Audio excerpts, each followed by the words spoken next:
Good evening, and if you're just tuning in, you are listening live to the Angel Rock on 105.3 out of New Orleans, Louisiana. I'm your host, Lorilei Potvin. A little bit about the show. If you've never been here before, I say cover all aspects of the esoteric, the paranormal, spirituality, power of the mind, as well as a bit of truth seeking thrown in there. I have an amazing guest this evening, as I usually have great guests. And as I always say about this show, the guests that I have on, whether they're what they're doing professionally or extracurricularly, they're making a positive change for humanity. And this beautiful lady is no different. If you've never been to the show, welcome. And if you're returning, we always appreciate your support. I just ask, please, if you could share the show with anybody you think may enjoy it, as well as we have so many different shows and hosts on the network every single day and night. So there's something for everybody there. So please check out United Public Radio Network, also known as the UFO Paranormal Radio Network. One more thing before I get to our wonderful guest's bio. First of all, Happy New Year. I forgot to mention that. But if you want to join in the conversation, and I love to have you as part of the conversation if you are here live, you have to be watching either from UPRN, known as UFO Paranormal Radio Network's Facebook page, or our YouTube channel. So love to have you here. We got Dave here. Hey, Dave. Dave joined me last week. Actually, he's been on the Oak Island TV show, and people were asking about it. I did a show on my own. So he came on. We've got Faith Inspired Transformation here. Welcome. Happy New Year. Let me get to our guest before I start saying hi to everybody. So Dianne Doyle is the creatrix of Blue Moon Healing and Wellness, where she has been holding space of healing for over 20 years as an osteopathic practitioner and meditation retreat leader. She is the author of the Magical Luna Blue Young Adult Trilogy, as well as a newly released new adult fantasy, Realm of Zen. You can often find her gathering in circle with other wild women or howling in the moonlight with her three wildlings. Welcome, Dianne. I'm so glad to have you here. Thank you. Thank you for having me. No, you know what it was, and I'm gonna. You know what? Before I go live, I always say some people know what it is, some people don't. But I call whom I collect with the positive or connect with on the other side positively. For those listening, I call them spirit. So before I go on a show, I always say, "Okay, spirit, where are we going with this conversation?" So, how I connected with you, I had somebody send me this viral TikTok that you have done with your wildly brilliant, wise beyond years. I believe she's a preschooler. And I was so touched. I literally heard Spirit say, "You have to connect with this lady." So, would you mind letting people know what happened? How did you make this TikTok? Like, and maybe refresh people's memories if they haven't seen it about what it was about. Right. So I'm like you, right? If something is really calling to me, I listen. If my guides are whispering in my ear, then I Yes. absolutely listen. And so she has been saying things that we obviously can't understand where they're coming from in our human form since she could speak. And she's been speaking before she even got here. She communicated Right. with me. Right. It took a long time to get her here, but now I know why. But you know what? It was like 5 minutes before I was going to work, before I had clients coming, and I just got this message because she was saying things back to back to back that week that were just stopping in my tracks to listen to what she was saying, because she would pause and then be silent and then share a message. So I thought, for some reason, somebody needs to hear this. Somebody's not listening to their children, Mm-hmm. or their Mm-hmm. children are trying to communicate something with them, and you sort of slough it off as just kids having wild imaginations, which so many people in the comment section said, "Oh, it's just wild imagination. It's just what she's seeing on TV or right in cartoons." No. I'm like, no, no, no. Mm. The child is listening and hearing different things. So a few things that she had said that week in particular, she was talking about, all of a sudden she just said, "Hey mom, you know how there are pod people?" And I said, There's "Okay." no way she saw that on TV. I didn't mean to cut you off, but there's Yes, I no know. way. Well, but you know, what are we showing our 4-year-old where she would see pod people? But she was Yeah. very serious. She was putting her boots on and her coat on. We were getting ready to go, and she just stopped. She said, "You know how there's pod people? We've decided not to be those." And I said, good. She said, yeah, it is good. Right? And then another thing she said, we were driving, and she said, Mom, how did you hear me when I was in your room? Oh, that was beautiful. Yeah. Oh, I'm driving my car, crying, right? I would have been too. But she said, how did you hear me? And I said, well, maybe our hearts were speaking to each other. And she said, well, no, Mom, our hearts don't speak to each other, but our souls. Like, so I think that my soul was speaking to your soul. And it's that for me, I was like, you know what, kiddo, you're so right. And what else was she saying? She was saying she's having really, really vivid, not night terrors, but definitely unsettling dreams. You should tell me about them in the morning. And she said, I'm dreaming about people having robots inside them, and the robots are destroying your body, right? The robots are destroying your heart.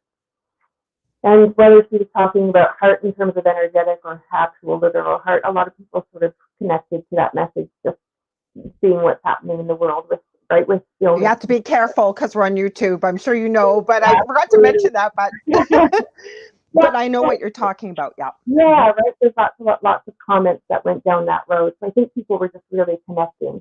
And then one of the things she had said to me a few months back now, I was driving her. And so the people keep saying, get her on video. I'm like, I don't have a camera on her 24/7. And most of the time when she's sharing messages, she's doing something else. She's Plus, you distracted. don't expect, like you said, your camera on your child all the time. And I And don't want to leave her, right? I don't want to tell me about, I don't want to, right? I want to hear her authentic thoughts without me leading too much. But we were driving and um, I was playing music. I was playing a soundtrack that I use in a lot of my women's retreats. But there was one specific song. She's obsessed with the moon, and I could talk about that after. But I started writing my books as the last daughter of the moon based on her. So she's been obsessed with Grandmother Moon since she got here. Was one of her first words was moon. We couldn't get her outside without her, right? I want to hug the moon. I need to hug Grandma Moon. She sees a full moon and she'll cry tears of joy almost every night. But we were driving and I played this thanks. one specific song about the moon, guided by the moonlight. I can't remember who sang it. And it was something I used to play when I was pregnant with her. But I hadn't played it for a really long time. And I just ended up playing it in the car. And then I look in the mirror and she's got tears streaming down her face. And she's got the most beautiful smile. And I said, oh, kiddo, are you okay? What's happening? And she said, Mom, I remember. And I said, what do you remember, my love? And she said, I remember everything. And I said, what does that mean? Everything about what? And she said, everything about everything. And I said, well, that sounds beautiful. She said, don't worry, soon everybody else will too. Didn't you say by By Christmas? Christmas, she said, right, Christmas. This was probably back in October when she said this. And it was one of those things where it's like she's understanding the awakening, right? She knows what's happening. She knows the ascension. She knows, right? She can see people awakening and opening and remembering. Mm-hmm. And right, she's helping me stay on track with that as well, obviously. Well, it's so incredible. I'm going to read one of these comments here from Faith Inspired Transformation. She said, my granddaughter was like that up until kindergarten. She told me that her friend had to go back home because the other kids wouldn't understand. She said she wanted to be a kid now. And she said her friend was from a different world. And one of the things I've noticed, and I don't have all the answers, I don't think any of us do, but I always say, especially I can tell from the words that you've shared of your daughters that our children are some of our biggest teachers, right? They chose us as their parents. And I always thank my kids for that because I just feel so incredibly blessed to be their mom. I was always told I would never have children. So I always say I won the lottery not once, but twice. But what I've learned is, and it's exactly sort of what Faith Inspired Transformation has shared, that children seem to remember so much. And then as life seems to happen and they get older, that they lose this. But I don't know. I have a feeling about this daughter of yours that she's going to be the ones that remembers and remembers throughout her whole lifetime. What's your thoughts about that? I know, and I shared a video about this too, because so many people's response was, "You're going to be so sad when she loses that, when she starts forgetting." But I feel like we came to have a human experience, and so if Yep. we came and remembered everything, we wouldn't lean into the humanness of why we're here. We would. It would be like going to a movie. You know that but just Hmm. seeing is only a show. You know what I mean? Like we wouldn't Hmm. actually experience all the things we were meant to experience if we remembered everything and we remembered, you know? So I feel like we came here to have a human experience. We have to lean into that. But if you look historically, people who remembered weren't safe here, Hmm. right? Like with what Yes. happens in the world. Yes. If you lean too far into the cycles of the earth, the healing of Mother Earth, the moon, like if you were too out there, you were crucified Or or you were burned healers. or, right? Like you were not allowed. So I feel like just as a default setting for us to be able to exist here, this veil would descend as we left home, right? School age, typically you go in, and the veil drops, but it's just to give us a chance to be human, Hmm. safely, right? Because look what happened. Absolutely. But I feel like we're moving into a time now where it's not dangerous to remember anymore, Hmm. right? Like we're so open and there's so many of us that have awoken and that are remembering and that are waking every single day. There's more and more people. So I feel like this new generation of children that are here, they won't have to have a veil for protection. They're just I going to hear get you. to see this new earth, right? They are going to be leading the way. And they're just going to help us wake up. They're just going to help us remember because they won't forget because they won't need to. Yeah, that's part of my I was just having this conversation with my neighbor, my new neighbor. He's a great single dad and I just sort of met him. So I always feel you got to sort of work people in gently when you're talking to them about sort of the stuff we do, right? I forgot to mention to people what I do. I always remembered I forgot. Most of you that are here do know. And hi, Michelle from Australia. So I'm a what am I? I'm a clairvoyant medium, crystal Reiki energy healer, Akashic Records practitioner, spiritual teacher, and mentor. And I'm also a registered nurse. But when we're talking about this kind of stuff that we do, we have to be careful. And, this person I was chatting with, they're from another city, big city, actually, within Canada. And they had said it's kind of lonely. I live in Thunder Bay, which is kind of right in the middle of Canada. It's on the shores of Lake Superior out there for people who may not know where it is. And he we were talking about meeting a partner, and I said, well, with readings that I do and people I connect, that's one of the things we talk about. But the one thing I said to him, I said, I believe that part of my mission here is to help people remember and wake up to the fact that, first of all, we're not here by accident, and we are so incredibly gifted and powerful as individuals that we have forgotten who we are, nor do we believe we're capable of it. And I would love to hear your experiences. Like, were you a child? Were you raised in this environment, or how you came in to be where you are today with your belief systems, which I wholeheartedly support and believe in? Good question. And people ask me that all the time. And if you would have asked me that when I was younger, I would have said no. Yeah, I me was, I too. was raised, yeah, I was raised in Catholic system, but very open, loving parents. Right? He sort of Mhm, just let me. I was the third child, so by then, the reins had come off a little bit, and I had probably had a little bit more room to run. But mhm. I'm from Newfoundland, so I grew up across the street from the ocean. And Oh, okay. I would remember if my parents ever needed to find me, they'd find me sitting on the beach, staring, talking to the water. I only remember that I used to do that recently. But when you're 5 and 6 and 7, to just sit and listen to the waters, probably not a super normal thing to do. Although kids do it, but maybe I you're think it is normal because kids live in the now, right? yeah And things that you can do as a small child, it's okay, even if it might be weird by standards by the age of 12 or 15. I don't think that's weird. But what I'm yeah saying you is do it. Yeah. that it's much more acceptable than, say, if all of a sudden you started sitting in front of the ocean as a teenager or 15 or 16-year-old, and then some parents might say, oh my goodness, she's never done that before. Like, is she okay? Like, is something going on? You know what I'm saying? Yep. So Hmm. I feel like I always felt a little bit different from people, but I didn't necessarily know why. I hadn't, I would, I wouldn't have been exposed to the term empath. I wouldn't have understood what a lot of that meant. But now I look back and absolutely, I was always taking on everybody else's emotions and tuning into them and feeling into them. And I just thought that was normal. I thought that was how everybody felt all the Yeah. time. So until you get out of the little bubble where nobody's talking about it and learn what it is, you just assume everybody else feels the same way that you do. But I Mm-hmm. remember, so I was a pretty competitive athlete and I hurt my knee, but we were in this little tiny town of 10,000. Like there was no physiotherapist, there was no chiropractor, there was nobody to help you get better. And so I had to take on that role of rehabbing and getting strong on my own. And that's when I really leaned into and fell in love with the idea of helping other people heal. Right. So Mm-hmm. it was one of those things where I hurt my knee for a reason, right? whatever spirit tripped me and caused me to fall to hurt my knee so that I'd understand that I could help people heal. That started that journey real quick for me. And so I went on and I did like kinesiology and athletic therapy and osteopathy. So I was in this healing realm and healing world. Mm-hmm. But that path was very straight for me, so without a whole Mm-hmm. lot of question marks. But when I was about 21, one of my clients, I was working as a personal trainer, I think, partway through school, and one of my clients said, I have a shaman who's coming to town, and I Okay. really feel like you'd want to meet him. Come in for a session while he's here. And his name was Many Horses from Saskatchewan.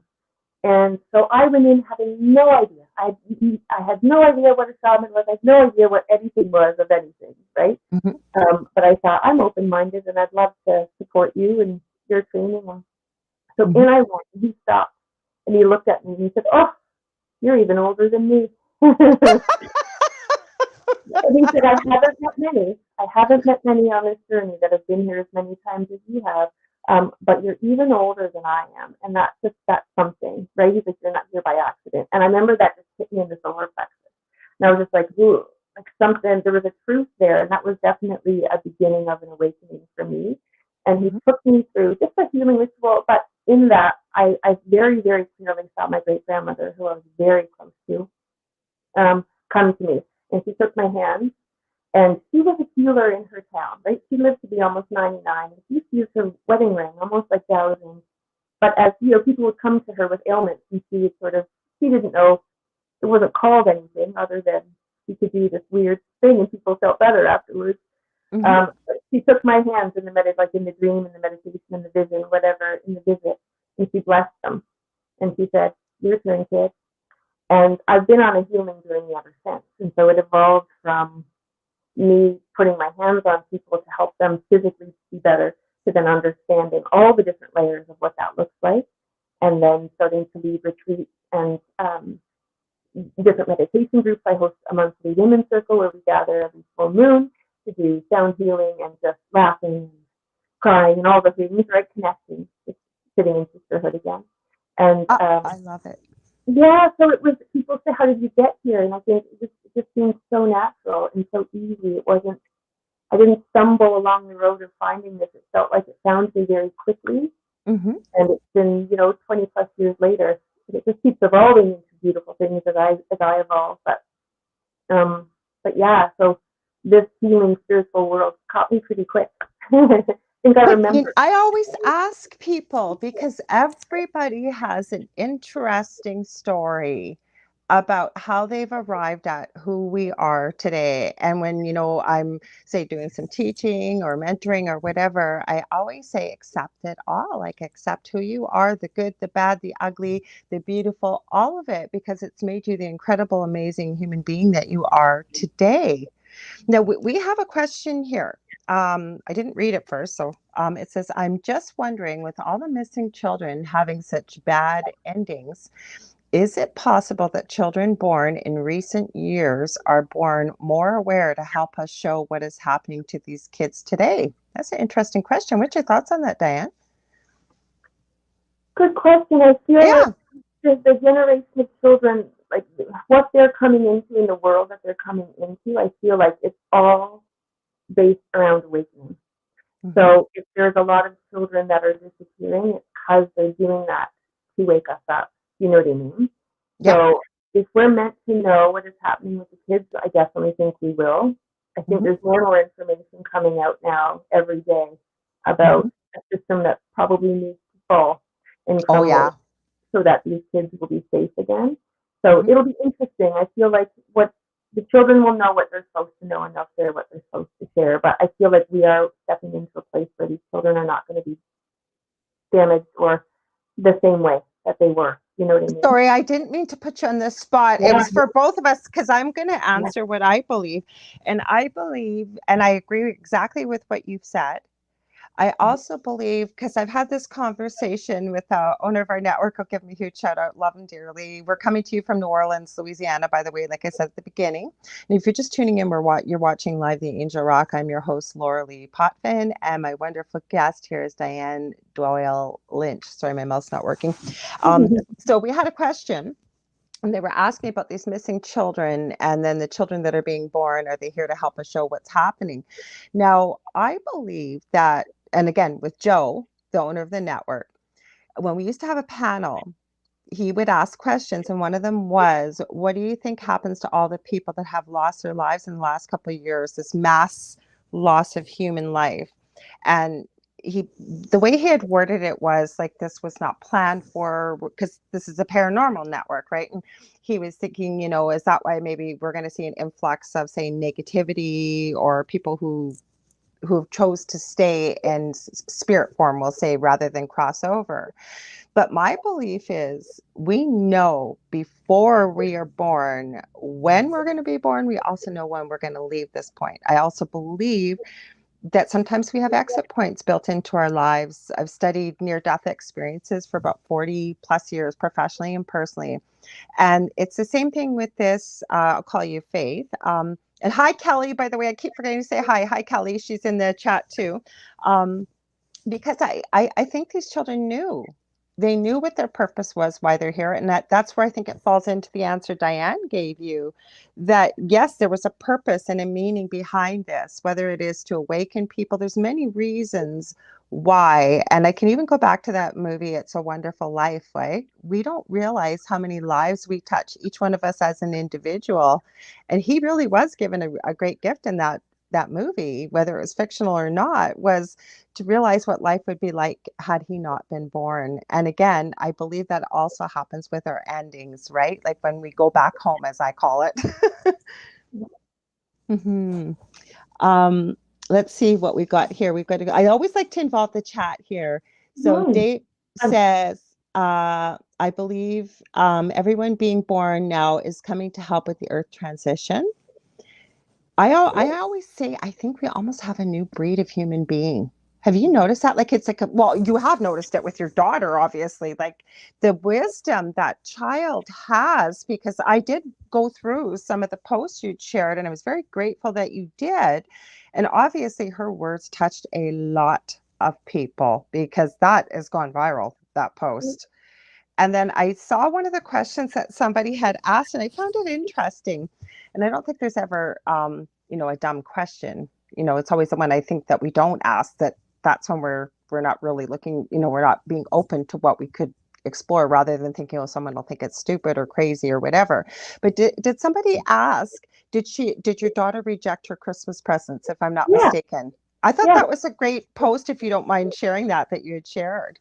Yes, absolutely. So I think it was this person commented, I think, on a few different videos, and Mm-hmm. I know what maybe her intention was, is that she was Yes. saying, if she remembers everything, if she's really a spiritual being, then she shouldn't believe in Santa, and she shouldn't care about presents, and so she was sort of asking at a few different ways on a few different posts, I think, and that's why I was finally like, okay, I'm going to answer her just to see if Yeah. that makes sense for her.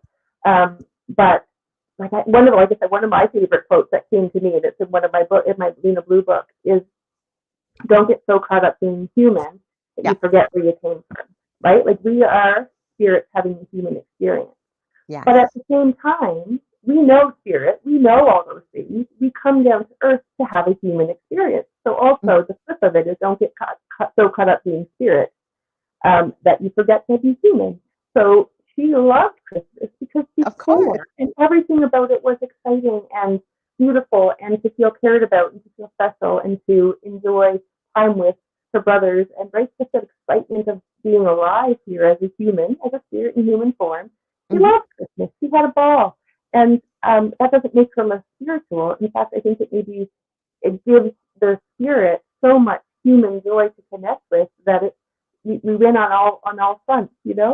Yeah, I was just gonna transition to your books. I was thinking I want to get into it. It's so cool when I have guests on here. It's like we almost read each other's minds, but I do want to read this one comment because again, we have to be careful what we say on YouTube. Mhm. But I'm sure as a mom and being on YouTube, you've noticed this as well, that we've got these babies that are being born that are really developing really quickly. Well, the Having, funny, go ahead. yeah, the funny thing is my daughter was born almost 2 months early. So she was born at I worked in the 33. NICU. That's what I was going to add. So I'm used to baby development, growth and development, never mind being a mom as well. Go ahead. Sorry.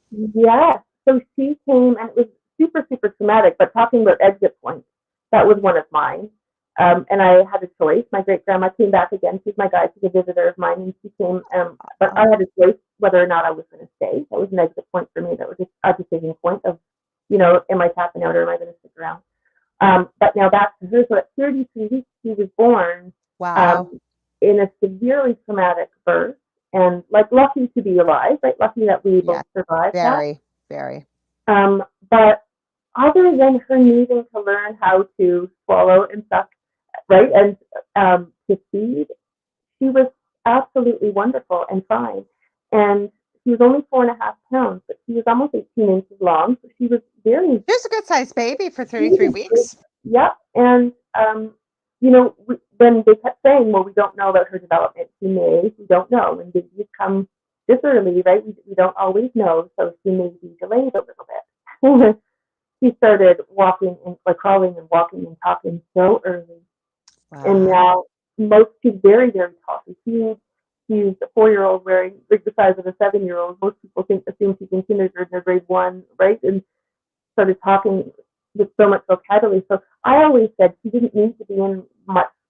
She didn't need to be in full term, right? My She didn't body, need to be there any longer. She was ready to come. she was Yeah. ready. Yeah. So, and I'm seeing more and more and more premature babies, but they're Mhm. fine. That when they come out, they just don't need to be incubated. It seems quite as long, and their development is so quick. And it so yeah, maybe we're just evolving, right? Look at evolution for humans. That we change as we can, right? As evolution sort of takes over with our physical form. Mhm. So these babies are different.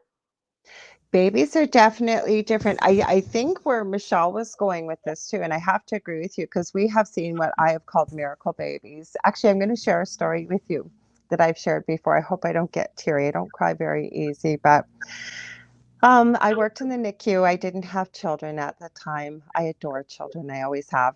And I honestly, and I'm sure it's the same, right? It's the empath. You're out, and even with when we were wearing masks, like anywhere I was where there was a baby, the baby would be cooing or what have you, or animals that come up to you. It's just that kind of energy, right?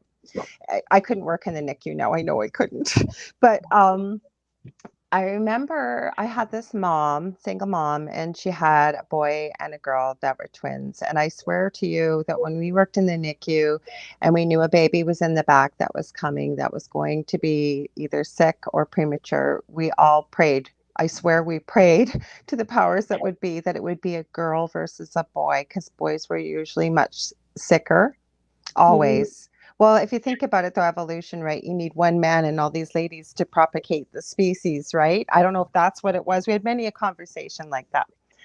Anyways, this little one, the little boy, had so many problems. He had a brain bleed. He had something called necrotizing. Yeah, it had to do with the belly and all kinds of things. And the sister did quite well. Well, I went and worked out in the community when I left the NICU. And lo and behold, a couple years later, who's on my caseload? But this little boy who's now about 6 years old, cerebral palsy, and in a wheelchair. And then he was stable, and I ran an area. So we had what are called RPNs. So they would look after, and I would check in every now and then.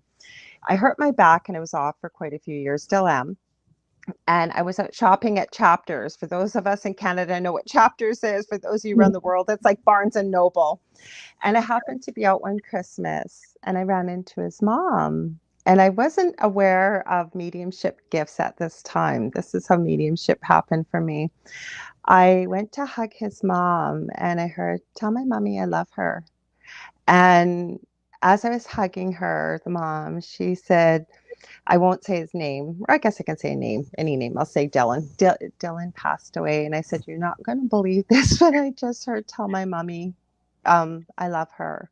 And I started to cry. She cried. We both had a good cry because I think he was about 18 or 19 when this happened. And I had many other things happen at this time. But my whole point is, I think, was that part of our path, right? Like when you said we're here to have a human experience, we are eternal. We're everything. And from what that shaman says, sounds like you've had many lifetimes yourself. Do you remember any of your past lives? Then we're going to get into your books, but I had to ask you these questions. Absolutely. You know what's funny is I remember having a reoccurring dream when I was little. Mm-hmm. And it was like over and over and over and over again. But I was my mom's big sister. Okay. And we were running. I had to hide her. Every time I had to hide her, like in a bush, rolling hills. Like it was something that I dreamt over and over and over again. And it was one of those ones where you wake up and it takes you a few minutes to find your way back into the room. Do you know Yeah. what I mean? Yeah. Mm-hmm. So it always struck me as how strange that it would take me probably half an hour to find my way back in my body. Um, and then I remember so I'm from Newfoundland, but a lot of my family is from Ireland. Okay. And I remember somebody showing me a book of their travel. They had just come back and they were showing me pictures. And the exact hill where we were that I had hidden her was there in this picture.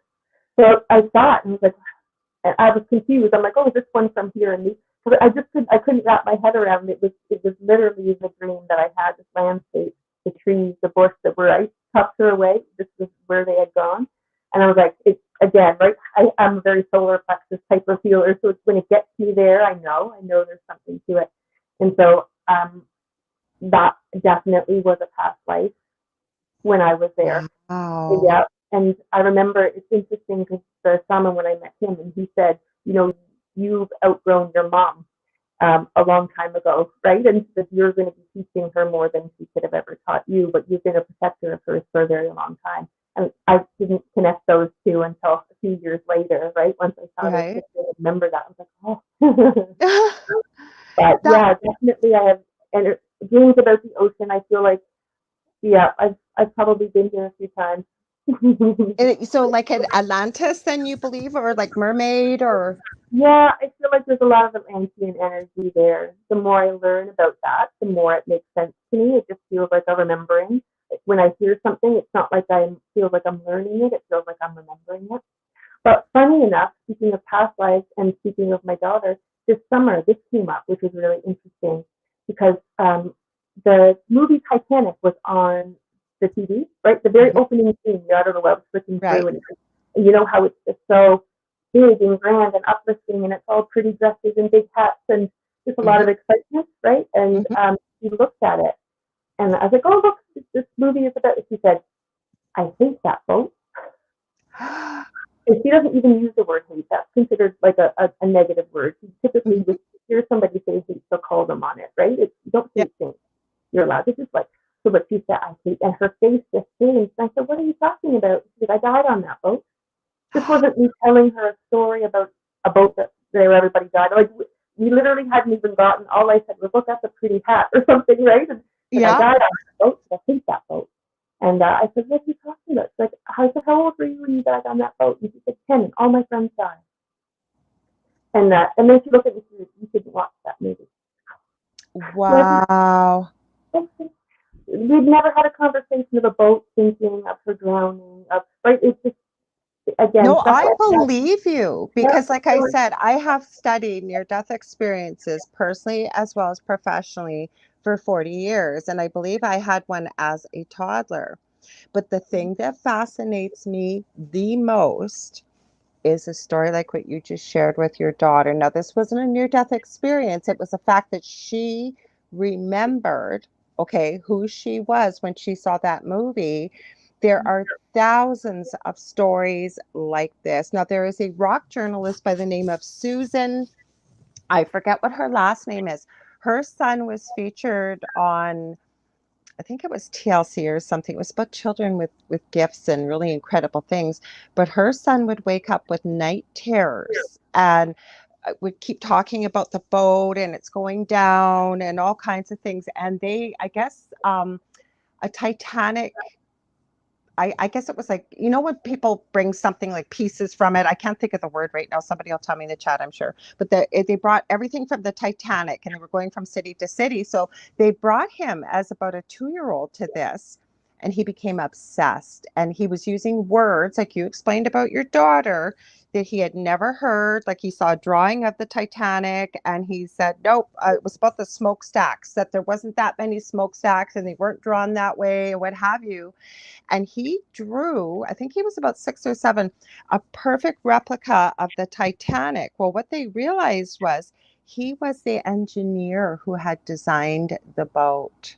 Wow. So this is why I believe every word you're telling me, because I've studied this. And it's so hard because you want to ask questions, but you don't want your child to put too much attention on it, right? Or be hounding at your child to give you answers, because I think that that's why this flows so organically. What's your thoughts? Absolutely. And what's funny, it just reminded me, because there's been a few different times where she remembered things too. Like we were sitting down painting our bathroom cupboards one day, and she said, Mommy, I don't want you to die again, okay? Oh. And I said, oh, love, when did I die before? And she said, the night I was born. Because I had a placental abruption and I did take one step to the other side for a bit. You are lucky to be here. Yeah. Right? While I was deciding whether or not I was going to stay. She knew that, right? So, but then she also was talking one day about, she was in the NICU for 24 days. And she was saying, Mommy, I used to get really lonely at night when you had to leave. And I said, when do you mean? When did I have to leave? And she said, well, you had to leave me at night because I had to come home. My husband was working nights. I had to come home at night. I'd be with her all during the day, but then I'd have to come home at night and then go back in the morning. And she was saying, so yeah, I was really lonely. I missed you when you leave at night, but then you come back. Like one day you took me home and then I never sat by myself again. So she was remembering being in the NICU, right? She remembered me not being there at night. And it just, of course, right? Mm-hmm. It gets you right in the feels. But wow. you remember, right? Like there's, yeah. Well, I'm just almost speechless because I believe every word you are saying. Like I said, I really studied this. Like my children, I always say I have unusual children. And I always say my eldest is going to be 28. He's part of the LGBTQ community. And not that that's strange. I don't mean that. But I knew from the time he was about 2 years old. And it wasn't because he was overly effeminate or whatever. You could meet him nowadays. You wouldn't even know. Not that that matters. Okay. But it was just interesting because I remember the day he was born, looking into his eyes and thinking, where are you going to be? And him and I have always had this thing where we finish each other's sentences. He'll now say to me as we're talking, and he'll say, woman, get out of my head, because I think we have that bond as a mom and child. But my second child has severe autism. He'll be 25 in March. And he is very gifted psychically as well as spiritually, limited in ways that we wouldn't be as neurotypicals. But it's interesting, like I said, from that age to, I would say, probably around the teens, and then your children are younger. Like I said, I think they are almost like the final missing piece to what has been coming here to help Earth. I don't know. What do you think? My boys are older, so my oldest is 15 and my middle guy is 13. But my middle guy, he, same thing, very different energy. If you could bottle a ray of sunshine, this is his soul. He is literally a lighthouse. I can see so many troubled people are drawn to him. All right. We actually had a conversation about this the other day, and he said, Mom, why are so many of my friends, why do they struggle so hard?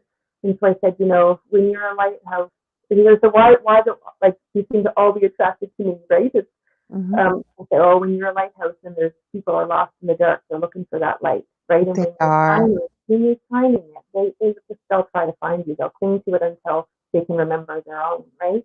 But when he started talking about seeing people as soon as he could talk. I remember one night, because I have a clinical space set up in my home, and I remember kissing him goodnight. He said, Mom, can you sing me a song tonight before bed? And I said, well, no, honey, I've got a client, but Daddy will sing you a song. He said, never mind, I'll just ask Anna. And I said, who's Anna? We don't know anybody named Anna. He's like, Anna, who sings me songs at night. As if I was crazy to not know that. Right? So he's someone still at 13. He'll be like, yes, Mom? I'm like, I didn't call you, buddy. So he still hears people all the time. And he's 13, so the veil didn't drop for him. And he sees people's auras. I love it. Love it. There was actually a time he might have been. He told me, because I had 8 pregnancies, but I had lost 5. So I've got 5 spare babies that travel with us. But he told me about every pregnancy before I knew it myself. He'd be the one to say, well, maybe when the baby. And then I'd say, what baby? Before I even knew I was pregnant. And he'd just sort of be like, never mind, right? Like a secret slip or something. Yeah. But there was one time in our town, a little boy passed away. Food poisoning, just got sick one night. And the only reason I actually knew about it, I was out with my sister, and it was a friend of hers whose child had passed. So I got sort of the first-hand information of it. Otherwise, it's not something I would have known about, right? It was not somebody I knew. But then maybe 2 nights later, he woke up, my son woke up, and he came out, and he wasn't awake. You know, he was very dazed and still not quite here.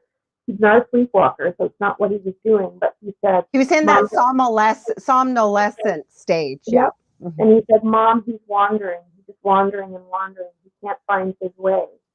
And I said, who? And he said, he's boy. He's wandering, and he's also in pain, and his tummy hurts, but he can't find his way. I didn't know. I didn't connect the dots to that at all until a few days later. Then I hear about the plans that he had died because of food poisoning, this little boy, and that they had asked everyone to come dressed in green to the funeral because that was his favorite color. And that's when I remembered him talking. So, right? These little children, they know and feel things differently, right? So we talked about if he does it to you again, try to help him find the light, you know? Oh my gosh. You know what? Your children are so lucky to have a mom like you, because I got tears. I don't cry very easy, but I knew we talk about kids. I always say, you know what, I'm pretty easygoing, but don't ever come for kids, especially my own. You'll see the mother of all grizzly bears. I think all moms are like that. But, you know, these special things, and being there to be able to guide your children through this, because I was thinking as you were sharing about your son, that can be difficult when you're a light, and everybody's drawn to that light, right? And you have to be strong. You do, especially as you get older, because the bigger we get, the bigger the problems, right? And when people are drawn to it, and and you feel like, I don't know, I could be wrong, and I'm not trying to say this is going to happen with your son, but it's almost like you feel like people think your life is roses and sunshine because you're that light and you're strong, right? And you don't have the support. So he has you. So I'm so grateful he picked you for mom. All your kids did. I really am. Yeah, and so we homeschooled for 5 years, and it was directly because of that, as he was really struggling to sit in a classroom with everybody else's energy, because he could feel. He could tell when someone was sad. He knew that his teacher's mom died without her telling them. He knew that a classmate's parents were getting divorced without her telling them. So he, the ultimate empath. I picked him up from school early one day because he was just really struggling to sit in the classroom. So the principal called and said, we have him here. Now nothing's wrong, but he just can't sit in class. And I knew what that meant, that he was just done being around other people that day. So I picked him up and I said, now, buddy, like, what is it you think? Why do you find it so hard to be there? And he said, Mom, I'm not safe there. And so I said, okay, safe is a really big word. What am I missing? You're 7. If you don't feel safe somewhere, that's a problem. So you see it, like, so then I was wondering, am I missing something, big at school? Do you feel like someone's going to hurt you there? And he said, no, nothing like that. He said, but Mom, my soul is not safe there. Oh. And that was his last day. He didn't go back. That hurts my soul, hearing that. So he knew he could communicate with me on a soul level, that if I kept him there, he would lose himself. And he would lose. I was thinking that. I think that was the gift you gave your kids. Oh God, I got tears. I never cry. I don't. This is just, Oh, it's killing me, but it's not killing me, but in a good way, because I think this is important for people to hear this, because just the fact that that resonated with so many people about you listening to your daughter, because people don't listen, or I help a lot of people. I had a hard time finding understanding this in the beginning with people that are dealing with dark energies or the paranormal or what have you. I went through it myself. That's what awakened my gifts. They were always there, but that's why I'm on the path that I am now. So I help people with this, right? But I think where I'm going with this is by you homeschooling your children and them not being burdened and I'm sorry, but brainwashed. And I'm not, that's with no judgment, not my job to judge for anybody that sends their kids to school. We have to do what's right for our own children. But by you doing that, I think that that's really what kept that veil from coming up because they were able, like, what child do you know would say, you know, my soul doesn't feel safe, to be able to use those words and feel comfortable and good in saying them. And I think that was such a gift you gave your children, Dianne. Mm-hmm. I Yep. really do. Somebody, Faith Inspired Transformation says, I love that. I knew my daughter was pregnant before she knew. She came in the house wearing a shirt that didn't quite cover her flat belly. I asked her if she had something to tell me. Yeah, but moms know these things about their kids, right? Because I was going to share this story very quickly and then I want to get into your books. And I think I shared it a couple of weeks ago, but I'm still blown away. I was talking to my children's father. We're divorced, but on good terms. And my youngest, I always say sometimes autism can suck, but it has gifts. And we get the magic of Christmas every year still. He's almost 25 because he believes in Santa and plays with toys. And he's at that precocious age of a 5 to 7 year old with no disrespect when I say that. And he wanted to upgrade to a PlayStation 4 finally. So I was looking for one and I found one that was secondhand and in good shape. And I said, well, when I'm talking to our oldest, I'll call him later on tonight and see if he'll go with me, make sure it's in good shape and everything else, right? So I hang up the phone and my eldest messages me on Facebook Messenger and goes, would you want to talk to me about mom? And I said, did you just talk to your father? And he goes, no. And I said, are you sure? And he says, no. And I said, well, how'd you know I wanted to talk to you? I was going to talk to you like later on tonight. He goes, well, duh. Every time I see a dragonfly, I know you want to speak to me. And I'm going, kid, where the heck are you seeing a dragonfly? Like it's winter time. Where was he? With his partner at a local business here. It's a greenhouse, and they had Christmas ornaments. And he took a picture and sent it to me of these crystal dragonflies, and he saw it, and he knew that that's his sign to talk to his mom. I'm still blown away, but that's what I'm saying. Like these are new breeds of children. Hi, Ida. Welcome. I'm Ida. I'm going to call you. I don't usually do this. This is the lady, and I told Dianne this off, and I won't say any names or anything. But Ida had mentioned I had shared your video with a bunch of people, and she said, "Oh, I have a friend that knows Dianne." And Ida didn't know you, but it was weird. Like this, how big is North America that we all happen to be connected through one person and another, right?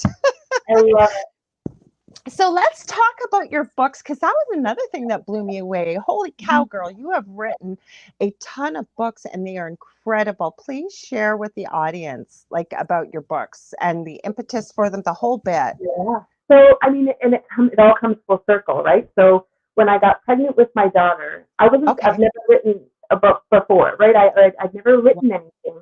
I mean, I was in French immersion, so I didn't even study English writing until I was grade 10, right? So my first language in writing wasn't even in English. So, but I did love to write. I'm a Gemini, so I feel like communication words are my jam, right? And Mm-hmm. a lot of times if something's swirling around in my head, I have to put it down to get it out so that it's just My not. partner's a Gemini. Okay? You get it. Yeah. But when I was pregnant with her, so she was my 8th pregnancy, Mm-hmm. and I had lost 5 prior to her, and the the 5th miscarriage was so it was 2nd trimester. It was just all the wrong things, all the awful everything. So when I got pregnant with her, because I could hear her calling, I could hear her Oh, saying, keep the door open. And now I know I needed to be me for her. I needed to be who I am now for her to come. But also the world was leaving. She needed to wait for the world to be where it is now for her to come. So I understand all that very differently. So I could hear that she hear her calling, just keep the door open, just keep the door open. Just people kept saying, like, that's enough. You just be happy with your boys, right? Just be grateful you've got the two, and why do you keep trying and doing that to yourself type of thing. So when I got pregnant with her, when I got to about 12 weeks, I started cramping. And I sort Oh of went, no. oh God, here we go, all over again. And I ended up going into the doctor, and they couldn't find a heartbeat. Oh And no. so, and the clinic was closing, and they said, we can't do an ultrasound right now, but we'll try to get you in tomorrow. So I came home with the idea that she was gone, right? Just Oh, it was my nightmare all over again. And so I went almost 24 hours thinking that she was gone. And then I went in to get an ultrasound to confirm. But there she was. oh. Everything was fine. And she was, right, she was there. And so they sent me home pretty much in shock. But I came home, but I'd already resolved, like I'd already resigned myself to the fact that it wasn't going to happen. So here I was in this space of really wanting to lean into hope and trust and faith, but also so scarred by being let down so many times that it was almost scary to believe that she was going to be okay. You know what I mean? A hope against hope. Oh. Yeah. So I was falling asleep that night, sobbing and sobbing, right? Just trying to like how, and I sort of just put it out there to the universe, to God, to whatever you want. And I just said, I need some way to lean in, like I need something to lean into to get through this pregnancy, right? To be able to do this. And it was a full moon night. I'm a moon loving girl too, but it was a full moon, and I could see Grandma Moon shining in my window. And I just sort of was looking at the moon, falling asleep, and then it's almost like I could hear a whisper. And it was like I was overhearing a conversation between Grandma Moon and my daughter, and they were, or whoever, but it was my daughter speaking to who I heard as Grandmother Moon. But now that I'm saying that, it might have just been my grandmother, my great grandma. But Oh. they were talking about why she had chosen me to be her mom, and this is where I might cry. So Oh. it was. So I fell asleep with this conversation in my ear. I could hear her telling why she had chosen me, and I remember when I was falling asleep thinking, okay, if I remember this in the morning, it would probably make a really cool story of a daughter of the moon who comes down, chooses a human to save, right? Chooses a human, and she's going to come help her believe in magic again, Oh. believe in hope again. And so I woke up the next morning and I told my boys about it. And I said, wouldn't this be an interesting story about a daughter of the moon who comes down and reminds this human family who was so broken how to believe, right? How to believe in hope again. And by noon, I had the trilogy outlined. Oh, So then I you thought, got me crying. right. So I thought, okay, this will be, I'm going to do it based on her because I need to create a world in my head that I can see, that I can physically see in my mind where she exists. I want to write about her growing up with her brothers. And I want to write about this girl who turns 18 and goes and has epic adventures and love and strength and right. And so I wrote, that's my very first book, my Luna Blue and the Magic of the Moon. Her name was Rhea Luna Blue, and her name Oh. was Jersey Luna Blue. Oh. She told me it wasn't. She told me her name was Rhea Luna Blue, not just me. So, but the book is called Luna Blue and the Magic of the Moon, and it is about a daughter, the last daughter of the moon, who comes down. And then I turned it into an adventure, of course, because it's the story of the goddess of the moon and the god of the sun, who were once in love and then became mortal enemies. And the goddess of the moon has 13 daughters, and the god of the sun has 13 sons. And initially, they were all sent down to Earth to help humans remember about being magical. I right? love this. But then, of course, as the god of the sun turned angry, and his sons on Earth turned angry, and we see a lot of this patriarchal damage. And then, right? So the last daughter of the moon comes down, the last daughter of the sun comes down, or the last son of the sun. And then it's sort of an epic adventure then on finding her sisters. And the funny thing is my daughter talks about her sisters in the sky all the time. And whether she's referencing the other miscarriages and my angel babies, my souls that are there, or she understands the story because she whispered it in my ear. She gave me the story. And so I spent my pregnancy writing this first book. And so I say I wrote her into existence is how I survived. It's how I stayed alive and stayed hopeful, because I was writing a story of I'll her. bet you were on bed rest too, right? I, You're was, on. I, was, I wasn't medically on bed rest necessarily, but I was too exhausted to exist outside of just sitting and writing most of the I time. completely get it. Yeah. Completely get it. Oh my gosh, I don't cry very often during my show, but my God, how beautiful. And because you have quite a few, you've written books for kids, and so feel free to talk all about them. That's why I wanted to have you on. Well, never mind everything else, but I was so touched by the books you wrote. Yeah, so funny. So again, I say words are your magic and your pen is your wand. Right? This has been a mantra of mine for a very long time. And there's so much healing to be found with words, right? It's yeah, so I've lost myself in them, but I found myself there too. But then, so I wrote, that was the first book I'd ever written. And then I wrote the second book in the trilogy, and the third one's coming out next year. But then I also had a book in mind that I wanted to write for her, with her in mind, of keeping her connected to the flow of the moon in terms of her body's rhythm. So I wrote a book for young I girls love that. who are Love. starting their moon time, right? If they're I want it's a little book of poetry and rituals and journal prompts Mm-hmm. to keep them so in love with their body and so connected to their body. Didn't you That, say, yeah, you wanted women to fall in love with this rather than calling it the monthly, like, we've been heard the monthly curse. And I didn't mean to cut you off there, but I wanted to add that because I was so touched by that. We need something like this, Dianne. yeah, because I think if she's so in love with her body all the way from the beginning and in love with her cycle, and it's Mm-hmm. not something that because it's something that's so vital for us to know about. It tells us so much about our health and our emotional Yeah. relationship with self and body and energy. Like there's so much to it. I think that if these young girls, if we can rewrite the narrative for them, so that Yes. it's a beautiful experience as part of their body, instead of a fight that we have enough fights as women with our bodies. We don't need this to be one as well. I think that's why there's so much disconnect and why so many people are struggling with infertility. And amongst women, like Yeah. that's the one that really gets me. We make up 50% of the population, and yet not everybody. And I understand the power of our words. I really do. But just as an observation, how awful we can be to our fellow women rather than loving and supporting and uniting together as one, learning from one another, no competition, and to quit focusing on what we look like or what we're gonna look like. That's part of, like I brought up, why I say embrace it all. Every wrinkle you have, every scar, that tells your story, right? That we've Mm-hmm. been trained, we've been conditioned to disconnect and find flaw in our body instead of beauty. Mm-hmm. And so, my goal with her is for her to just love herself so fiercely when she's young that she doesn't have to then try to find a way to love herself as she gets older. So that was another book, Maiden of the Moon. And then I've written Dreaming of Alphabet. Rainbow. That alphabet book, I was just like, oh Yeah, my gosh.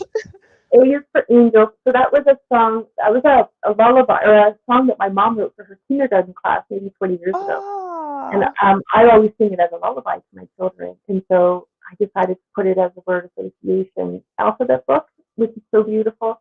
it I've is. got one called We Are the Wild Ones. And this is the one I wrote my son's first day of homeschool. I wrote Oh, this about him. And I told him I'll turn this into a book one day. And it literally is about letting the children stay wild, in that they listen to the trees and they love to dance in the forest, and no boxes for them, right? That's being put in a box and shoved in a box, and it goes against everything that your heart is telling you. Then, right? This is a poem that I wrote for him that I turned into a story. And then Dreaming of Rainbows is sort of a guidebook that I wrote about the pregnancy miscarriage journey, right? The pregnancy loss journey. It's almost like I would say it's a book I wish I didn't know how to write, but that I wish I would have had, yeah. right? It's like you hold in your hand if you're struggling post pregnancy loss. If you just, there's again journal prompts and meditations, and there's a womb blessing ceremony for you to do, and just shared experiences. So it's just a bit of a guidebook, like I said, Oh, to hold hands, right? To hold hands I like wish I that. had that book. I lost it. I'm 57, but my partner that I'm with, he has no biological children, and I actually got pregnant at 50. and lost the baby. So I would have loved to have had a book like that. Yeah, Thank you for writing it. it's one I wish I didn't know how to, but I'm glad that I Yes. did. It took me a while to be able to write it, but I'm Mhm. glad that I did because I know the feedback I get on it is heartbreaking, but necessary. It seems. So that's another one. So I got 10, and then my newest one is Realm of Zen, which is just this book for me was very fascinating journey to realize why I was writing it, Okay. which I didn't realize right away. Again, I'm a new author, so I like to try different genres just to challenge myself as a writer so that I can Hmm. grow and learn.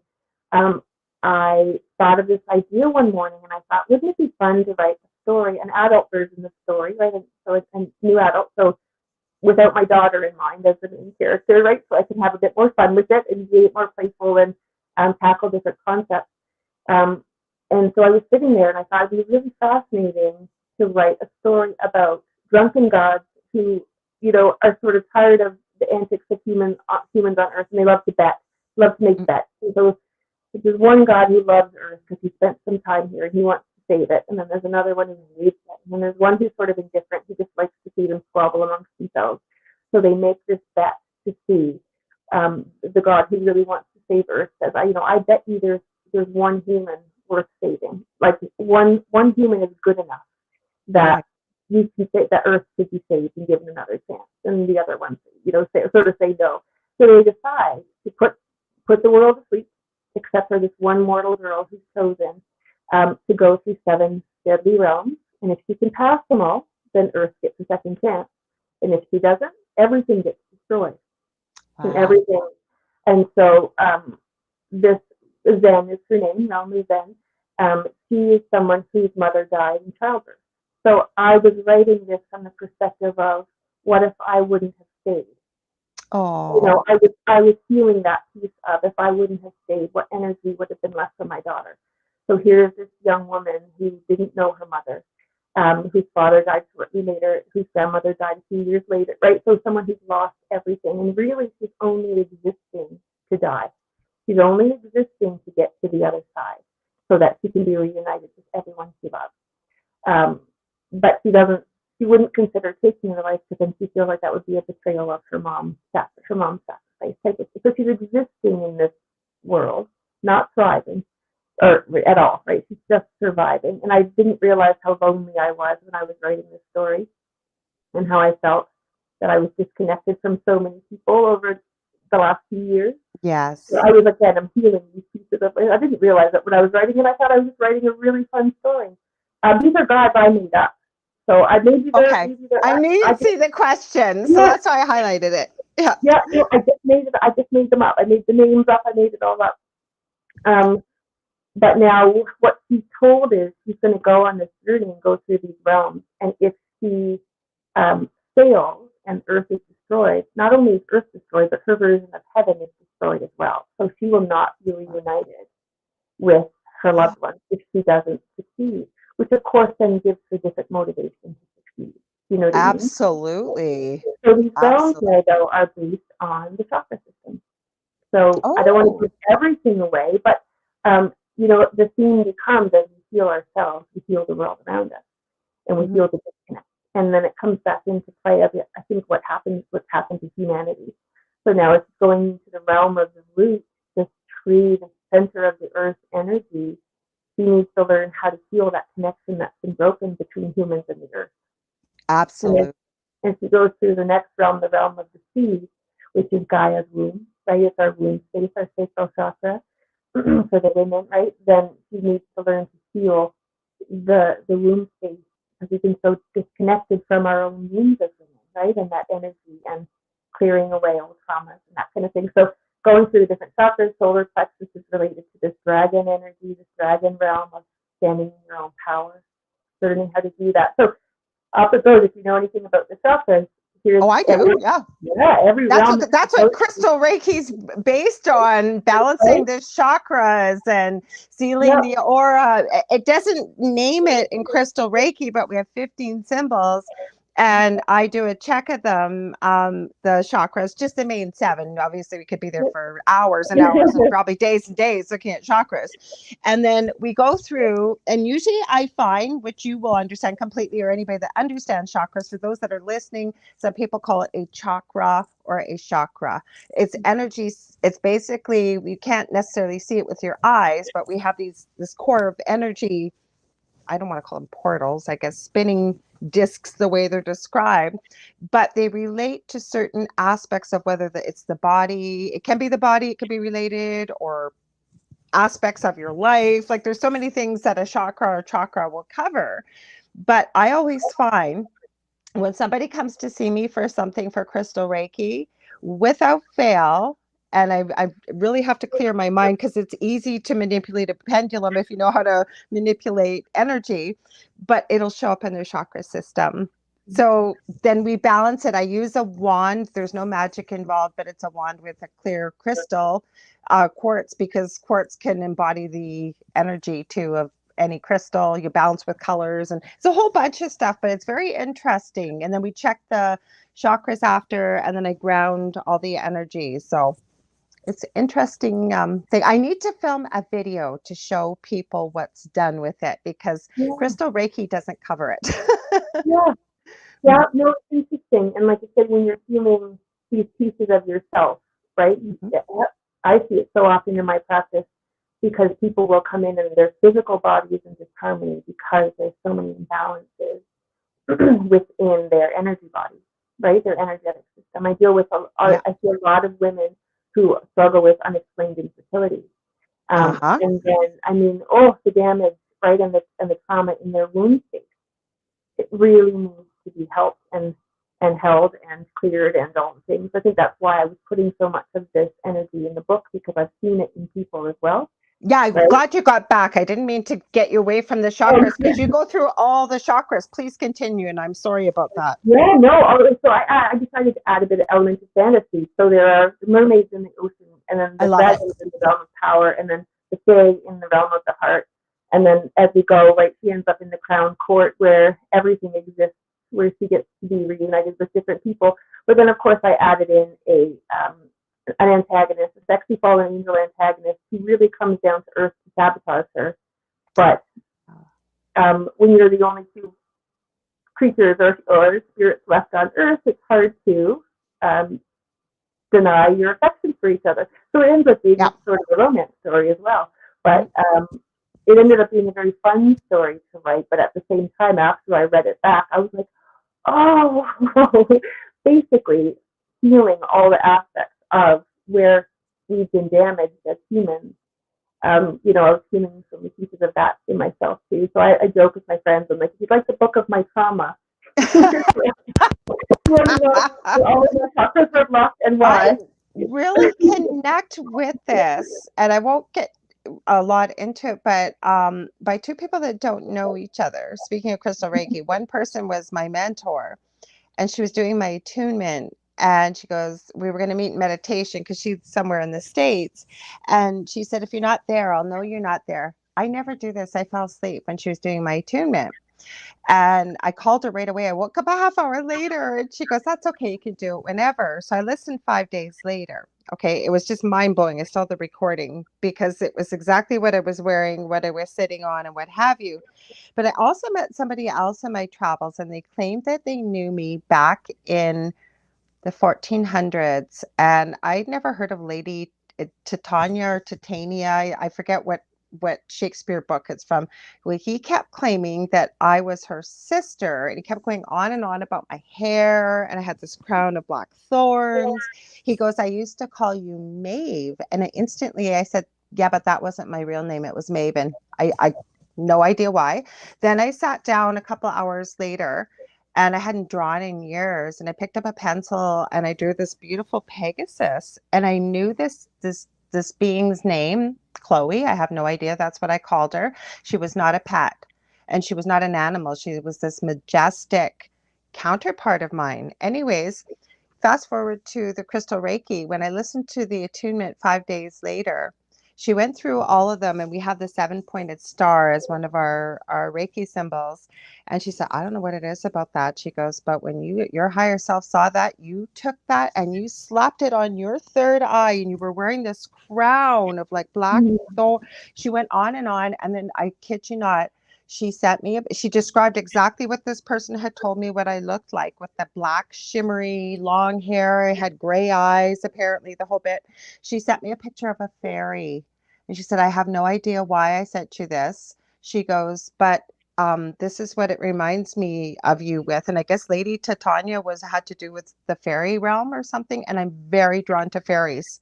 So the way things go. So what you've just shared here with all the mythological and pulling in, like you said, the chakras and kind of your trauma, as you said, but you wove it all into one.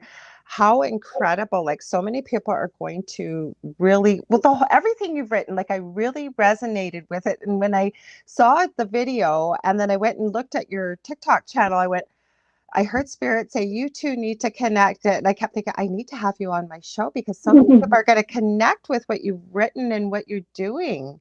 Really, you're incredible. Oh, thank you. I tell people, don't read that book until you're ready, because it's going to literally walk you through healing. And I've had a few different people who've read it who said, especially with the realm of the womb, when they go through the healing from the I mother. have infertility, so I hear you. There's so much polycystic ovarian syndrome. That's not the only reason for infertility. Lots unexplained. And had there been something like this again back in the day, I would have been looking into it, because I was looking for answers. Yeah. Mm-hmm. Yeah. So it's going to take you. It's going to sort of take your hand, and as you travel through all these internal realms, you will too. So I say, don't read it until you're ready. but But what's fun too is that, and because I see this happening, and when I hear my children speak the way they speak, and you hear other children around the world speaking the way they're speaking, part of the theme is that if she heals all these things, all these realms, all of humanity, all of consciousness will be given that gift, that they will remember it all too. That the dragon realms, dragons will come back again, the fairies will come back again, the mermaids will come back again. Love dragons, unicorns, fairies, mermaids. The trees will communicate with us again. Like it's sort of, I wrote that as if she gets to do this, we all then get to enjoy it, and humanity will ascend. And I wrote this 2 years ago.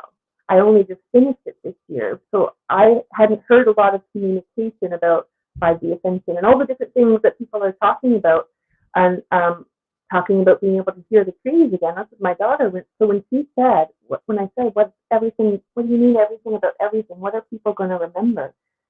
What her response was, they're going to remember to hear the trees again.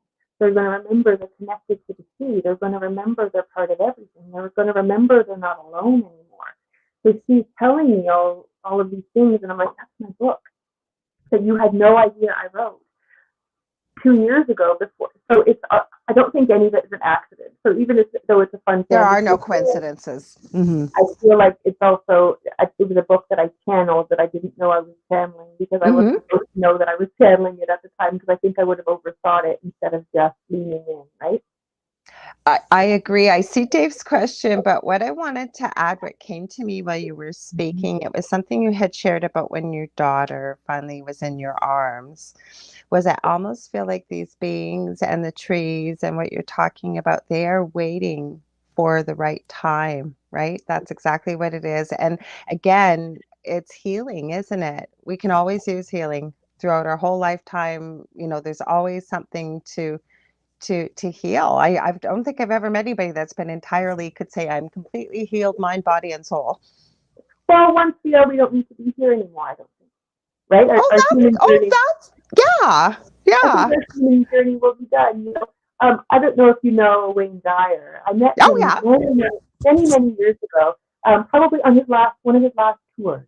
So it was because he passed in that fall. I saw him in the spring. I just watched his daughters, because they're launching a program through Hay House, and they were with another psychic that Wayne used that was very gifted. I'll try and remember. I'll send you it. It was a wonderful, like, a master class. Mm-hmm. Wonderful. But I remember watching him and sort of listening, and he was saying how did he phrase it? But I remember me thinking at the time, he's not going to be here much longer, because he said there's not much left for me to learn here. He's like, I'm Ah, almost so connected to the other side now that I can levitate. He's like, I'm finding it when I'm going in meditation, I'm less and less here. And he was easing us into knowing that he was going to be going soon, because he was saying, there are ah. no more lessons for me now. Right? He's like, I can honestly say I've reached the level of, and so that's when I thought, I was like, okay, when our lessons are done, we don't need to be here You anymore. hit the nail on the head. I never thought of that. But the interesting part is to hear this now from the other side, because Wayne believed in this psychic, this lady. She's lovely. I want to say her name is Dianne too. I'll have to look it up, but Mm-hmm. she has channeled Wayne from the other side, working with his daughters, and he's running programs and doing all kinds of things on the other side. And that's why the three of them are bringing the program forward. And I seriously looked at even taking it. It was really interesting. And I forget who he's it's not communing with, but he's connecting with. It's like a council on the other side. So he's still doing the same work. Yeah, It, yeah. mm-hmm, He just didn't mm-hmm, be on the human plane to do it anymore, right? mm-hmm. Yeah, Yep. I feel like when it, yeah, when I human, I always tell my kids, if you've got a few lessons left, if you're still here, it's because there's still things to learn. So be grateful for your lessons, Yeah. right? So Dave says, when are they coming back, Dianne? Or what's your So closing I love this thoughts? question, because I feel like I'm assuming you're referring to like the dragons and the fae, and right so I feel like the you know what's so funny now that I say this? I remember my oldest is upset. I'm going to answer it, but I think it's in layers. When my oldest, he's been obsessed with dragons his entire life. And when I see animals form in spirit, like guiding animal spirits, he's got dragons. He's always Yeah. had dragons. Yep. He's part dragon, right? When I And see it him, I makes feel sense if you're talking about your middle child. that's my oldest. Oldest. Okay. No, you haven't talked much about him. So go ahead. Um, Strong individual, I'm guessing, with dragons. Absolutely, very fierce in his strength.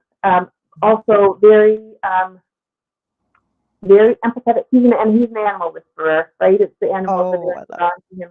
But I remember saying to him, he asked me, he said, Mom, do you think dragons are actually real? And I said, honey, for so much lore and so many stories to be written about them. I mean, if dinosaurs are real, dragons aren't that far off. So I was having this conversation with him in a way that I wanted him to believe in all things, because you need to believe in things beyond what we see. Our human eyes are very limited.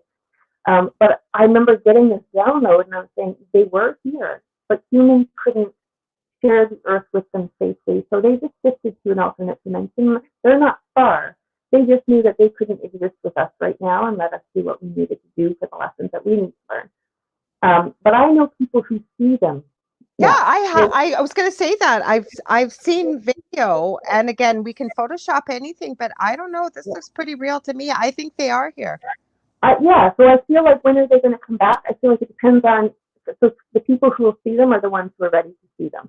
I Yeah. know when I sit by the ocean, I see the things, I talk to the water, I talk to the sea, I talk to the people in or the energies in the sea, right? Like, so they've come back for me already. I know for my son, they've come back, right? The dragons have come back for him already. I don't see it. I think he seems are seeing them still and hearing them still, on some level.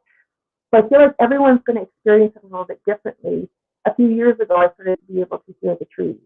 So I'd actually go have conversations with the trees when it was very crowded. So I feel like that's going to be open to all of us. They didn't go very far, but they're communicating with people who are ready, so it doesn't freak people out, right? Because That's if true. all of a sudden they're not going to impose their energy on us, if it's going to cause fear, Hmm. because that defeats the purpose. And then Absolutely. we don't listen anyway because we're too scared. So they're coming back because they didn't go very far. Some people have seen them all the way through. So good So question. when you're ready, you will hear and you will see. And I think that goes with that. You will understand not from a perspective of fear, but openness and willing to hear. I think, right? Would that be where you would Absolutely. think it would be? Otherwise, it looks a lot like a spiritual psychosis, right? Where people, again, it goes back to if it's not safe for us to hear and see and feel things, for us to have the experience we're meant to have, then we won't. I think For that people, that's where spirit is, the right spirit meets you where you're meant to be. Even when I do like an Akashic Records reading, they will never tell an individual something that they are not ready to hear or at that point, because again, fear defeats the purpose. Yeah. Yeah, Mm-hmm. it keeps us locked somewhere that doesn't contribute to our growth in any way, right? Mm-hmm. Mm-hmm. Yeah. And I Always, almost feel from spirit to say, sorry, Diane, I was just going to add, I don't want anybody to feel like if you haven't seen these beings or, what we're talking about, this isn't said that from an elitist point of view or anything like that.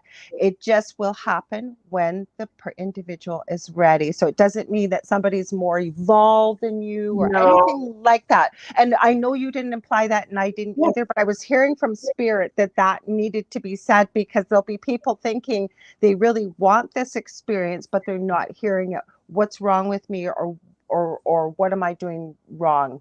You Yeah. hear what I'm saying? Mm-hmm. What I've always been shown, what spirit's always shown me, or my guides, is they always call it like a collective, like a big pot of stew.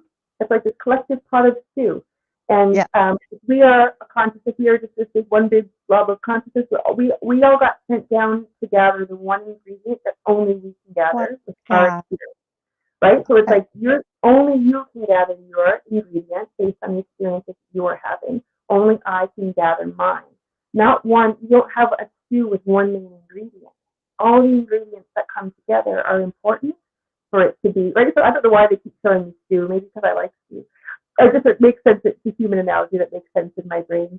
Um, Mhm. but everybody's experience is individual and special because only they can have it. So it's to compare my magic to yours is a fool's errand, right? Because there's no comparison. Because they're Only different ingredients and recipes and soups and everything else. So I love absolutely. that analogy. Yeah. So if you're judging your journey based on what other people are doing, you're going to get off course of Mm-hmm. what you're supposed to gather, right? So I never pay attention necessarily to other people's journeys. I don't need to understand them. I don't need to agree with them. I don't need to be jealous of them. I don't, because it's leading them down a journey so that they can find their ingredients. And I'm going to Have do you the covered same. this in one of your books? And I would never tell somebody what they're writing in a book or anything, but if you haven't, so many people could hear that and relate to that, Diane. So that's Honestly, that's actually beautiful. in Realm of Zen.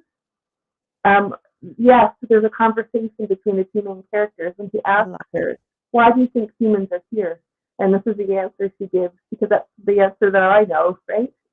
I love it though, because people could relate to that, because I'm finding in many ways, and again, I always say it's not my job to judge or to finger point or anything. And there are people that need religion, and that's fine. You got to do what works for you. But I'm finding that within this field of spirituality, or whatever we want to call it, it really doesn't need a label, but people put labels on things, and it's becoming very religious dogma based in certain areas. And I just love what you said there, so that we don't need to compare ourselves to one another, because when you try and say we're on a separate journey, it just, people don't relate. But I could see people relating to exactly what you just shared. Exactly. Yep. Because Hmm. it's a separate journey. But what I was always shown is that if there was one, or what the explanation that they gave me that made sense with my human brain was, if there is one consciousness, so there's one global consciousness, and all of a sudden they decide one day they want to experience everything. They want to experience everything there is to know about everything. For that one consciousness to come down and try to experience everything would take so long. So Yeah. what if that one consciousness split into billions of pieces? Hmm. Right? So this is all the, Yeah. so we all come down with Yeah. this. We're all still part of the same thing, but we come down. But we're all supposed to learn something different to bring Right. back to the collective. We're supposed to get this ingredient back to the collective. So I think that that's why there's so many different cultures and religions and places in the world and food intolerances, and like we all have something. That was our role, to choose something very different, Hmm. right?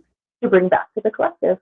And the question I always get, because it's um, this is probably one of the hardest human concepts to grasp, because you say that, like, that you're on a journey, that you're on a path maybe that you've created or that you've chosen, and they say you're crazy because I would never have chosen this path. I would never Oh, have I hear chosen that all the this. time.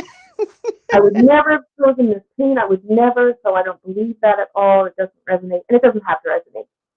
But again, when I sort of sit with, okay, what's a good explanation that our human brains can understand and make Yes. sense of? And they showed me a picture of somebody signing up for like an Ironman. So you have the paper and you have the idea in your head that it's going to be hard, that it's going to take a lot of work. But when you're signing the paper, the contract, right, when you're applying for that, you're not focused on the pain that it's going to feel like, how hard it's going to be. Well, you're focused on what it's going to feel like afterwards and Mm-hmm. how proud of yourself you're going to be and what you've learned. You're Mm-hmm. not focused on the journey when you're signing that contract when you come down to earth. You're not, because you and just understand in your head that it's going to be difficult, but you're signing yourself up for it so that you can get to the other side of that, what that looks like. And that made a lot of sense in my head, right? It Yeah. does make a lot of sense. I always joke sometimes, and I connect with two ladies quite closely with spirit a lot, and we joke and say, geez, I wish we'd read the fine print on that agreement that we signed. But think about an Ironman, like you said, though, right?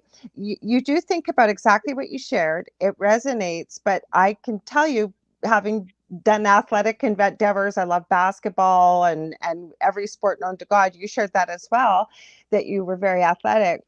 It's when you're doing in the training. I'm sure there's many times people will say for an Ironman, what was I thinking? Absolutely. Just like in life, right? Mhm. Just like in life. Like why and a lot of people don't finish it. You know, there's a Mhm. lot of people who quit partway through. There's a lot of people who their job wasn't to finish it. Yeah. So that metaphor can sort of keep going and going in terms of what it looks like for our choosing this life on earth, right?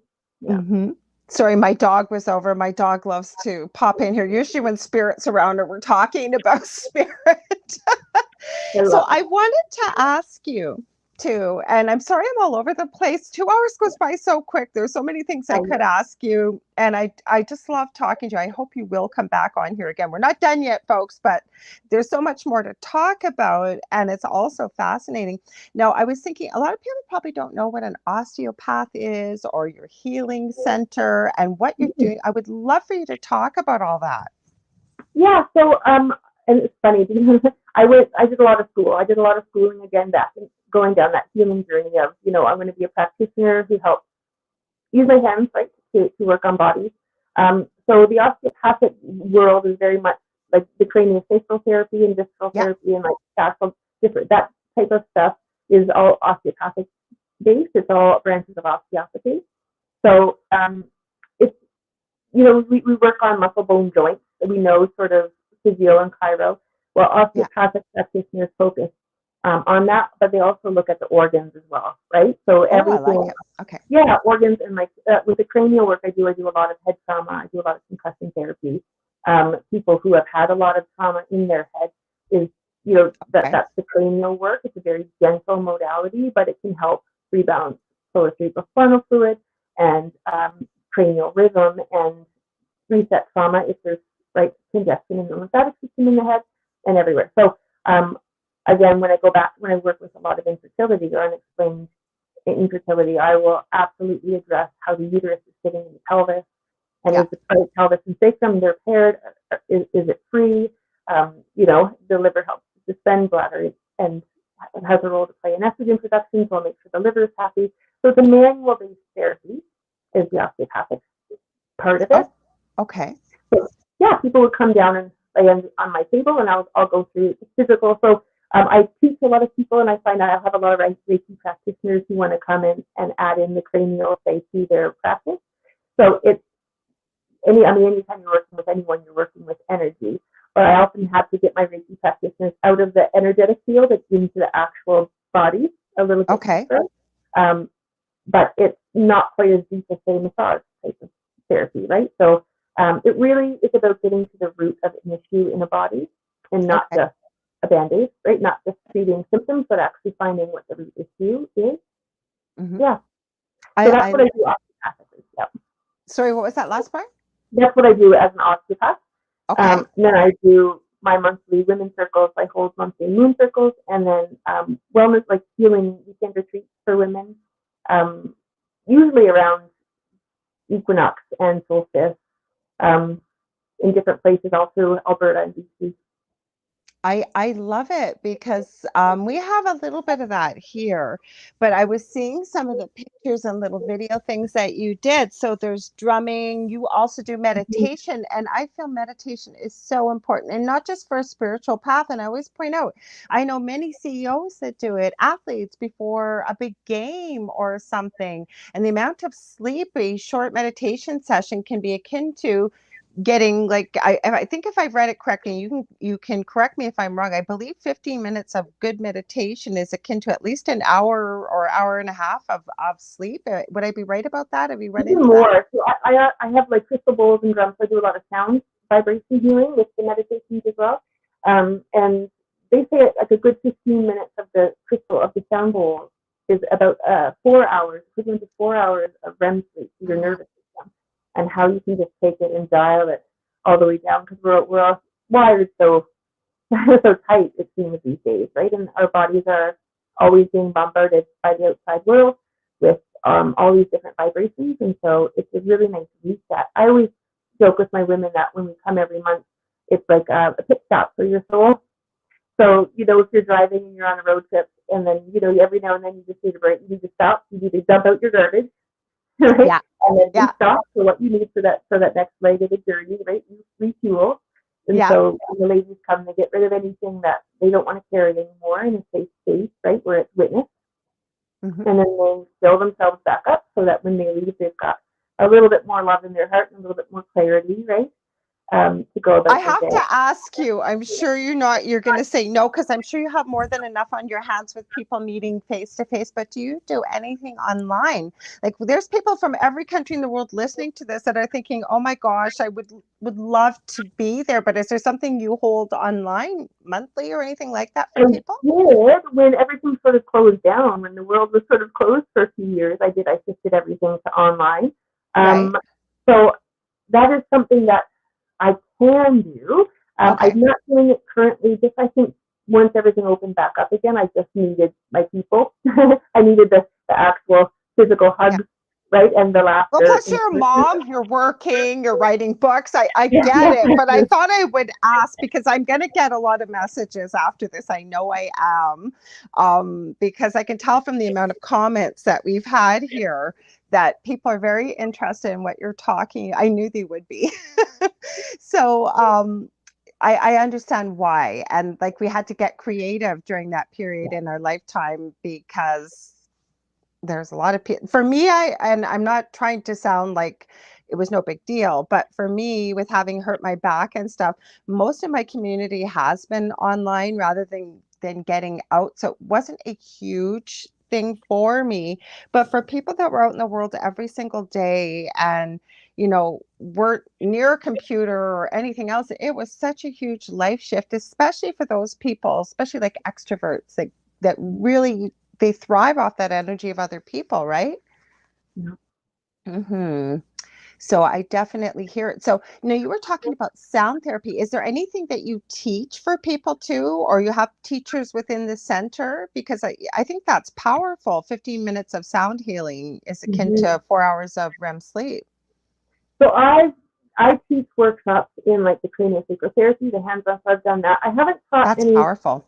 Yeah, I haven't taught any of the sound healing, but I hold lots of different events. I started doing them with children as well, so to Oh, I love support it. Hmm. having these girls come in. Well, my daughter now, of course, right? I hosted my first mother and daughter solstice, Oh, I summer love it. solstice Hmm. event back in June, and she came. Um, and oh, it was just so beautiful. So I know that um, there'll be more and more and more need and requests for it because it does. It really helps to reset nervous system of these children. But I haven't been teaching anything like that yet.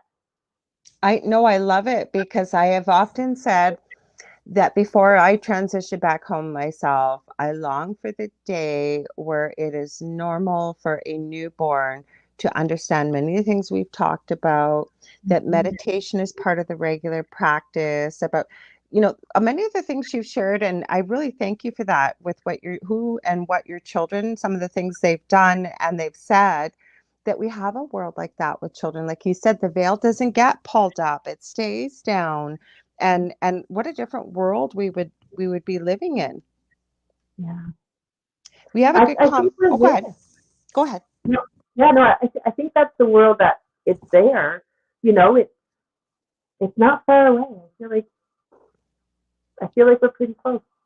I think we are too. My friend David, and I should remind you guys, I forgot at the beginning of this show, I have another new show that I'm co-hosting starting right here on United Public Radio Network. And you say it at the end of the show too. On Thursday nights, 4 to 6 p.m. Eastern Standard Time with David Hansel. He's on TikTok. He's got a big TikTok community, also one on Facebook. We're going to be taking questions from people. Like David answers questions on his channel, what happens in the afterlife, what have you. He's a medium.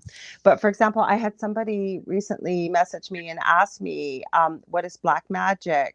What is a curse? How do you remove one? So we're going to make it very clear that what we're sharing is only coming from our personal experiences and what we receive from spirit. We're not experts. We don't know everything, but we're going to try and answer these. Or I've had people ask me, and David has too, like what is a chakra? What does a chakra do? Why do we have them? And then we're going to have something during that 2 hour period, because David really wanted readings, and I wasn't opposed to readings, but I find sometimes people just hang out for the message from spirit and don't want to hear the rest of it, right? Just from experience.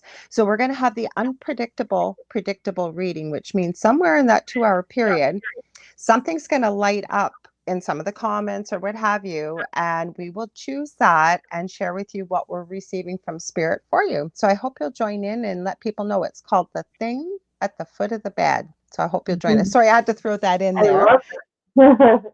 Well, I think we need more of that. I'm sure you get lots of questions too, Dianne, like people Yeah, asking you. Well, you do, because you've answered some of them on your TikTok. I've seen. That's how we started the show, yeah, right? People want to know. absolutely. Well, and I feel like um, we don't have all the answers. We're not, Nope. nor are we supposed to. But if you come across somebody sharing something that is probably, if you've been having this question, you've been asking this question to the universe or whatever, and Yeah, it's just inside your own heart, and all of a sudden you stumble across a video answering that question, then that is universe guiding you in the right direction, you that's know? your So, answer for now. yeah, so it's nice to sort of, that's why I was saying, like that video bumped into so many people for Oh some my reason, gosh, yeah. right? Like for some reason it bumped into them, and I hope it just made people curious because so many people, right? They were saying, I really want to remember everything. I hope she's right, but then it made them sort of go, wait a minute.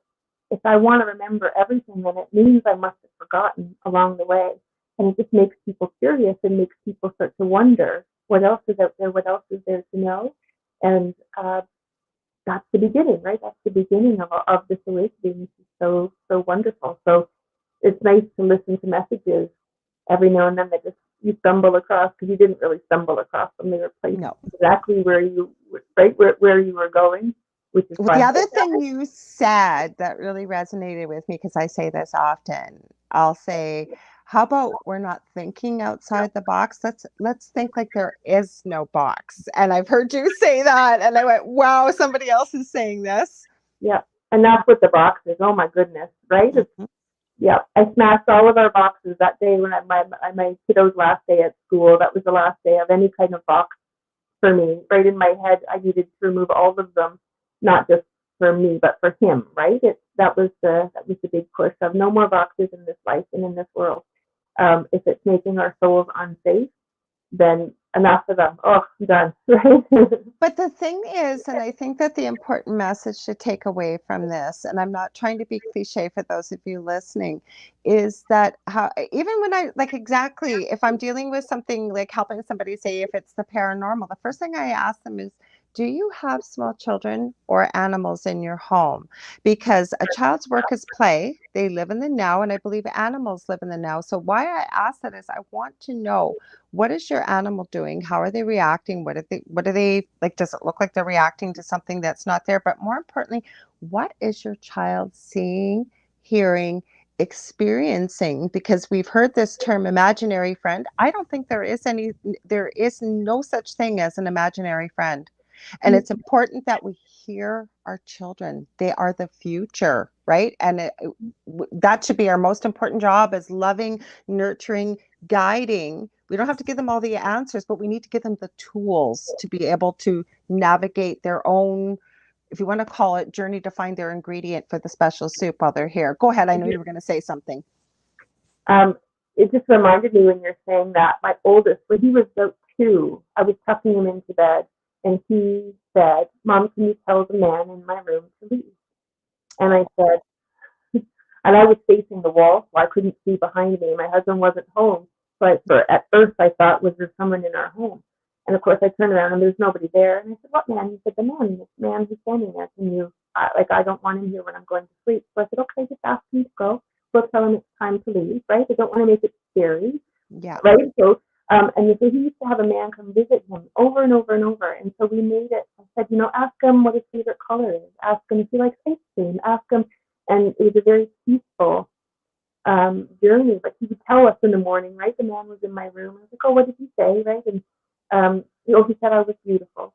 So it's one of these things that when you have little children who are speaking, to make it safe and like really hear them and have safe spaces for them to share what they're seeing, what they're thinking, right? What they're knowing, without it being judged or told it's wrong or imaginary. Or we never called him his imaginary friend. We used to talk about the visitor in his room, right? And so it's important for these kiddos to have safe spaces to speak without being ridiculed for it. Well, especially, yeah. Oh, sorry. Go ahead, Diane. I didn't mean to cut off. No, because it's their soul speaking to them, through them, to be told that it's wrong. That's what cuts them off from listening to themselves. You just read my mind, because that's what brings the veil up, because they feel foolish. They, the people that children revere, especially when they're young, as their parents, because you meet their needs, you're there, you love them, you raise them, so they respect, at least when they're little. As they get older, we go through growing pains, but my point is they believe every word you say. They hang off every word. So if you ridicule them or ignore them or don't hear what they're saying, and really listen to them, because listen to the wisdom that you shared with from your 4-year-old daughter, right? And people want to excuse it. Well, it had to be TV. It had to be something. And I'm not trying to be angry or anything here. What I'm saying is you chose to give her the space to be able to express what she was thinking or what she was feeling, and not cut her off. And look at the wisdom that came from this 4-year-old, or your other 2 children you've just shared here. Mm-hmm. Yep. I can't imagine when my 7-year-old said my soul is not safe somewhere. I can't imagine if my response would have been, "Oh, don't be so ridiculous," right? Like, makes my heart melt. it would have been somebody else. Crystal City, the Golden Crystal City. So I don't know a reference of a Golden Crystal City outside of, in my book, the crown is the Crystal City, and it is our connection, right? It is to all that is above, and it's where all our loved ones exist outside of this human realm, right? All of the spirit. So that's all I know of it in my own head. But I don't know if you have anything to add. Well, that's okay. Dave, he's the one, I think I mentioned at the beginning. He's been on Oak Island, and he knows of many of these mystical places all around the world. And so he always asks really interesting questions, and there's nothing wrong with the way you answer that. Like, that's what you know, and that's okay. So we only have like just a few minutes. Like Dave said, it's also called the New Jerusalem. Okay. Mm-hmm. And that's what she knows of it, Dave. So, okay, so where can they find you? Where can they buy your books? And before we get into that, Diane, I hope you'll come back again. I just loved having this conversation with you. Of course, absolutely. Mm-hmm. This is so much fun. And like you said, 2 hours goes in a blink, right? I told you it's going to. I knew we were going to have so much to talk about. We barely scratched the surface. I know, right? Yeah. Mm-hmm. So I think you have the like on my Instagram there's a link tree there. So TikTok, I have my author name, so Doyle-Lynch author, I think. I probably should have written down my. Some people may not see this, so okay, so what Okay. happens is, okay, this will go into our archives. So the video is on Facebook and YouTube, the replays will be there, but we are carried anywhere where podcasts and talk radio is carried. So people may just hear this and not see the write-up. So if you've got a website or a link you can send them to, that's great. So Blue Moon Healing, and bluemoonhealing.org is the website. And then you can find me on Instagram at Blue Moon Wild, with a Y, not an I. And then Dianne Doyle-Lynch is on Facebook. I have a Blue Moon Healing and Wellness business page on Facebook as well, where typically is where I update about my retreats and my women's circle. Okay. Well, you know what? I loved having you here. Thank you so much for being here. I look forward to having you back on very soon.